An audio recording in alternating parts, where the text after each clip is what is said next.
Eh bien, bonjour à toi avec un E à la fin aussi, je pense à vous aussi mesdames.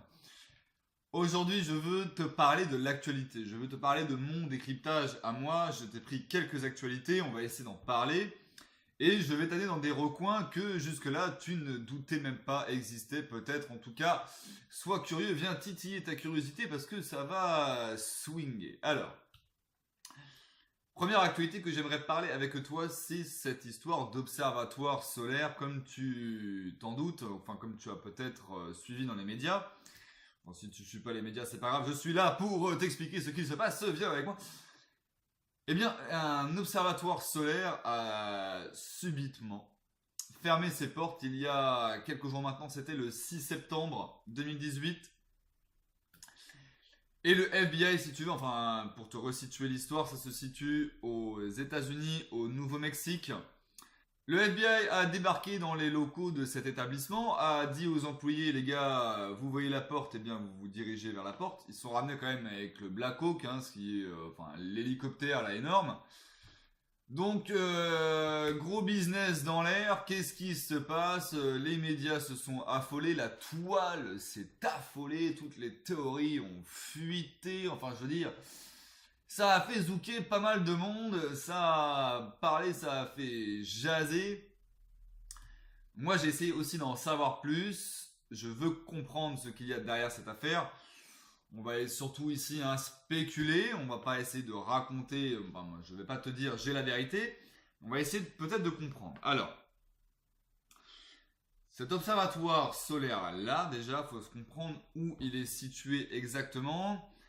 Si tu regardes bien, sur Google Maps, en fait, tu t'aperçois qu'il est situé juste en face d'une base de l'Air Force qui s'appelle la base Holoman.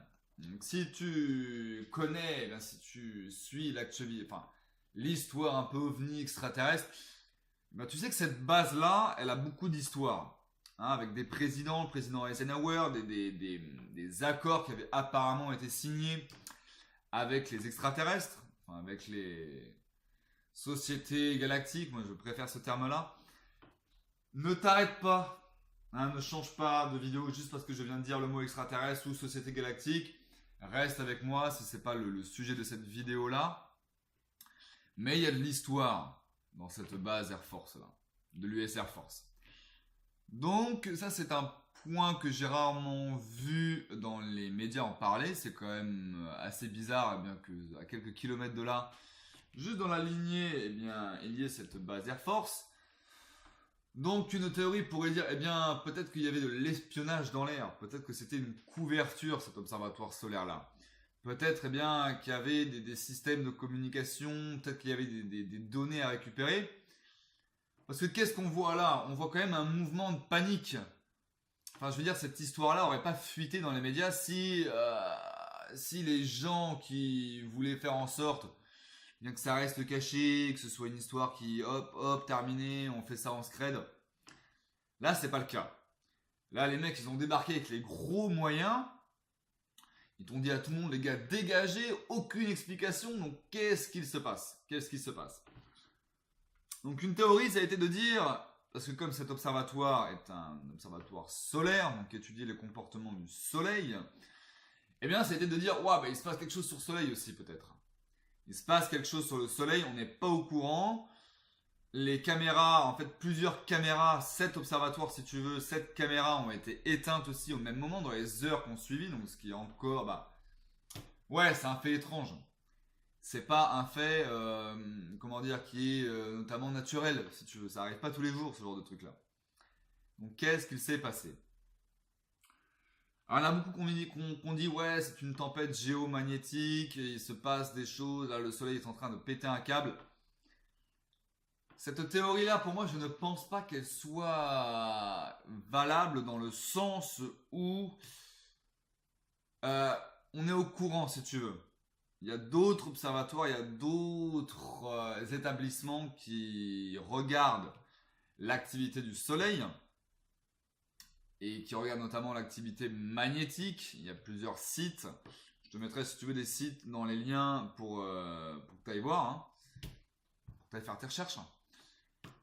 Donc, je ne pense pas que, eh bien, il y ait une tempête géomagnétique qui soit en cours. Ça, on le saurait, on l'aurait peut-être ressenti, tu vois. Après, on a eu des images, oh là là, ils veulent nous cacher des images tout de suite du soleil, il y a des poteaux galactiques qui ont voulu se ramener. Et là, d'un coup, on n'avait pas les images disponibles. Tac, tac, qu'est-ce qui s'est passé? Voilà, ils veulent nous empêcher de voir quelque chose. Peut-être. Cependant, moi, les images que j'ai vues sortir tout de suite, regardez, ouais, c'est celle-là les images. Regardez, là, il y a des vaisseaux, c'est celle-là. Je suis sûr que c'est celle-là. On a eu des images à sortir du coup le 11 ou le 9 septembre qui nous disaient, ah, regardez, moi j'ai les images. Donc, déjà, les dates correspondent pas parce que c'était le 9 septembre alors que l'observatoire a fermé le 6 septembre. Donc, je me demande comment cette dame qui a posté ces photos et pu obtenir ces photos-là, en fait, par quels moyens elle a réussi à les obtenir. Donc déjà, là, je me dis, il y a un truc qui déconne. Là, je me dis, il y a un truc qui fausse. Le truc en direct live, les images en direct, ouais, ça, j'y crois pas trop. Donc, une dernière théorie, ce serait de dire, et si, on va prendre du recul ici, et si la Kabbale, et si ceux qui se sont amusés à nous cacher des choses pendant des siècles, bref, le nom ici n'est pas important.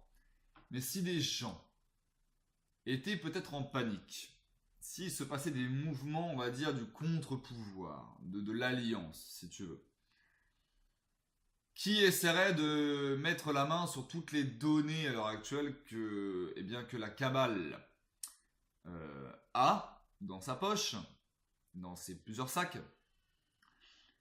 Et si là on n'aurait pas affaire à un mouvement de panique donc de la part de cette Kabbale-là, de récupérer le plus possible de documents, hein, parce que si cet observatoire-là aussi, il faut bien comprendre, si c'était peut-être une couverture, hein, si au-delà de ça, il n'y avait pas de la récupération de données ou même peut-être un moyen de communication avec d'autres observatoires, un moyen de communication avec des satellites peut-être, enfin une couverture, ou alors peut-être, oui, qu'ils ont collecté des images depuis bien longtemps sur des vaisseaux, des camarades, des poteaux galactiques qui se ramènent depuis bien longtemps à côté du Soleil.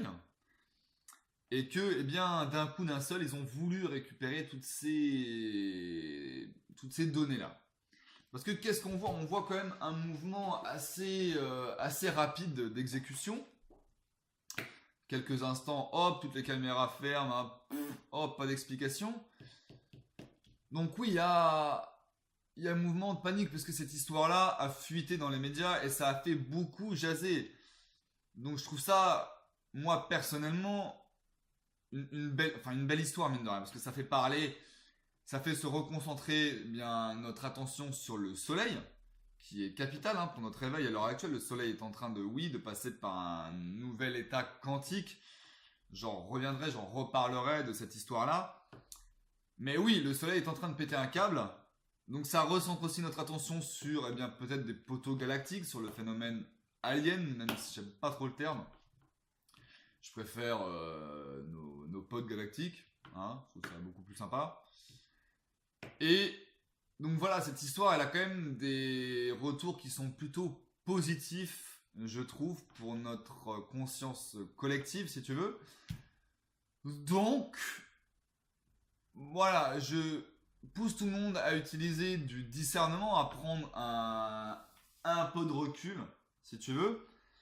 Et peut-être te dire, peut-être qu'il y a un mouvement de la Kabbale de récupérer des données, peut-être qu'il y a de l'espionnage dans l'air, peut-être c'était un spot d'espionnage, et que là, à l'heure actuelle, c'est fermé. Là, on est sûr qu'il y a eu quelque chose qui s'est passé. Donc voilà, c'est tout ce que j'avais à dire sur le sujet-là. Maintenant, je voulais te parler de Elon Musk et de sa fusée Passenger, enfin bref. T'as peut-être entendu parler de ça dans les médias, il y a un mec qui a réussi à trouver les thunes pour aller dans l'espace, pour payer son voyage sur la Lune avec la fusée d'Elon Musk. Pourquoi je veux te parler de cette histoire-là? Parce que c'est encore une couverture. Enfin, c'est encore un écran de fumée, si tu veux, pour moi. Pourquoi? Eh bien, moi, j'ai toujours douté de Elon Musk. J'ai toujours douté de son grand génie. Je me suis toujours demandé pourquoi on essayait de me mettre ce mec-là un peu partout, de le faire passer comme une rockstar. Alors que la technologie de la fusée est une technologie qui est vieille. Elle est vieille, cette technologie. D'accord? Elle est extrêmement âgée. Entre-temps, et depuis déjà des décennies, on a inventé des choses fabuleuses. D'accord? Je t'invite à t'intéresser à des chercheurs comme Tesla, à sa descendance, donc Otis Carr, à Ralph Ring et sa femme, qui oui t'explique que cette technologie de fusée c'est une vaste blague. C'est une vaste blague. D'accord? Donc cet écran de fumée qui s'appelle Elon Musk et SpaceX, eh bien c'est fait pour te distraire. C'est fait pour te faire croire que oh c'est cool, regarde, il y a un mec qui a trouvé les thunes, mais toi tu les trouveras jamais les thunes. Et moi non plus je ne trouverai jamais les thunes. Donc à quoi ça sert de se faire rêver là, de se dire non mais attends.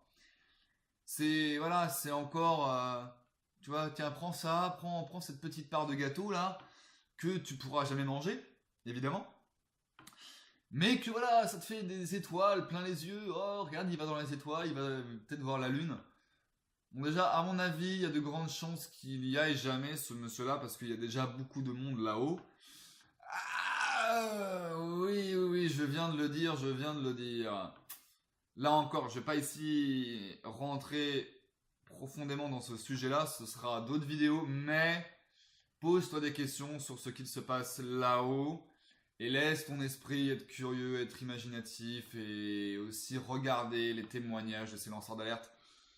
Bref, c'est tout ce que j'avais à dire sur Elon Musk. Je voulais maintenant passer à une autre nouvelle qui s'appelle les États-Unis, la FEMA, Federal Emergency Management Alert, FEMA Agency, excuse-moi, donc l'agence qui gère les urgences. Donc en ce moment, ils ont géré la tempête Florence, par exemple. Eh bien, cette agence va tester dans les prochains jours un nouveau système d'alerte où le président, si tu veux, pourra parler directement à ses concitoyens sans passer par les médias officiels et même de faire en sorte, pendant que ce message, si tu veux, est transmis, les médias s'arrêtent, les programmes s'arrêtent pendant un certain temps. Donc, qu'est-ce qu'on a là? Il faut faire le lien avec QAnon. Donc, QAnon, je t'invite à regarder une de mes anciennes vidéos, ma dernière, qui parlait de ce sujet-là, et qui t'explique qu'en fait, oui, c'est un phénomène, bon bref, je ne vais pas essayer de rentrer dans qui est QAnon, mais il a dit, enfin son équipe, a dit, il y a maintenant presque un an, que pendant que les arrestations de masse allait se produire aux États-Unis. Et là, je t'invite à regarder aussi un phénomène qui s'appelle les actes d'accusation scellés, les sealed indictments. J'en parlerai aussi dans une autre vidéo. Mais il t'expliquait que lorsque ces arrestations de masse contre la cabale allaient se produire, le président américain parlerait directement avec sa population grâce à un système de messages direct, si tu veux. Donc, quelle étrange coïncidence, que ce nouveau message, ce nouveau système va être testé ce jeudi-là. Donc, est-ce qu'il n'y aurait pas quelque chose dans l'air là? Est-ce que ça ne nous dirait pas que dans les prochaines semaines, prochains jours, prochains mois, ces arrestations de masse pourraient se produire? Moi, je trouve que c'est un beau signe, si tu veux, qu'il y a bien quelque chose dans l'air. Regarde les signes, intéresse-toi à ces actes d'accusation scellés, à ce signal de la FEMA, ce signal d'alerte. Voilà, essaie de t'intéresser à ce sujet-là, ça vaut vraiment la peine de s'y intéresser. Parce que oui, il y a peut-être quelque chose de beau qui est en train de se produire. Même sûrement, très probablement. Yes, US citizens. Ensuite, je voulais te parler de cette dernière nouvelle. Nathalie Augustina, c'est une ex-top modèle danoise. Donc non pas que je m'intéresse grandement à la haute couture ni à la mode, hein, des mondes que j'ai toujours trouvé moi personnellement assez glauques. Eh bien mes doutes se confirment puisque cette top modèle nous explique les horreurs derrière cette scène de la mode. Qu'il se passe apparemment des rituels sataniques pédophiles. Elle t'explique tout ça dans un livre, qu'elle a participé à des événements organisés par les Rothschild, par les Rockefeller, donc des familles très influentes dans cette cabale, dans cette espèce d'échiquier mondial. Et pourquoi je t'en parle? Parce qu'elle vient de se faire interner en hôpital psychiatrique. Donc qu'est-ce que c'est bizarre, hein? Qu'est-ce que... Putain, dis donc, elle t'explique un peu toute cette histoire de pédophile, là, derrière ce monde de la mode. Et hop, là, elle se fait interner en hôpital psychiatrique. Donc pour moi, c'est des signes, si tu veux, c'est des signes à connecter avec, par exemple, un Français en date, c'était aussi Marc Granier. Marc Granier qui était un militaire français qui commençait à parler pas mal. Et quel moyen extraordinaire que de faire fermer sa bouche à des dissidents, à des révolutionnaires, hein, parce que c'est de ça qu'il s'agit, hein, c'est l'information, hein, il faut faire sortir ce genre d'informations-là, donc c'est des révolutionnaires pour moi. Et quel excellent moyen que d'utiliser l'hôpital psychiatrique et de les faire passer pour des fous, et que de les interner. Donc voilà, peut-être qu'il faut s'intéresser à ces sujets-là, peut-être qu'il faut s'intéresser à ce que dit cette jeune dame bien courageuse, à qui je souhaite bien du courage, à qui je souhaite de sortir de là, de cet hôpital, parce que c'est encore un monde assez glauque là-dedans, je pense.